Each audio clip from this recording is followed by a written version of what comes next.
Railway ticket ధరలు స్వల్పంగా పెంచేందుకు ప్రభుత్వం రంగం సిద్ధం చేస్తుంది. జూలై 1 నుంచి ఇవి అమల్లోకి వచ్చే అవకాశాలున్నాయి. 2013, 2020లలో చేసిన సవరణలతో పోలిస్తే ఈసారి పెంపు నామమాత్రమేనని రైల్వే వర్గాలు తెలిపాయి. ఎక్స్ప్రెస్ రైళ్లలో నాన్ ఏసీ తరగతులపై కిలోమీటర్కు 1 పైసా, ఏసీ తరగతులపై కిలోమీటర్కు 2 పైసల చొప్పున పెంచవచ్చని చెప్పారు రైల్వే అధికారులు. సాధారణ సెకండ్ క్లాసులలో 500 కిలోమీటర్లలోపు ప్రయాణికులకు టికెట్ రుసుము మారదు. అంతకంటే ఎక్కువ దూరం వెళ్లే వారికి కిలోమీటరుకు 1/2 పైసా చొప్పున పెరిగే అవకాశం ఉందని పేర్కొంది. సబర్బన్ రైళ్లకు నెలవారీ సీజన్ టికెట్ తీసుకునే వారికి ఎలాంటి పెంపు ఉండదని తెలుస్తుంది. 2020 జనవరి 1న రైలు ఛార్జీలు చివరిసారిగా పెంచారు. తరగతులను బట్టి కిలోమీటరుకు 1 పైసా నుంచి 4 పైసల వరకు పెంచారు. అంతకుముందు 2013లో అన్ని తరగతులకు పెంపు వర్తింపజేశారు.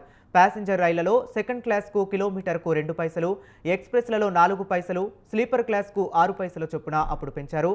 సెకండ్ ఏసీకి 6 పైసలు వంతున, మిగతా ఏసీ తరగతులన్నిటికీ 10 పైసల చొప్పున అప్పట్లో పెంచారు.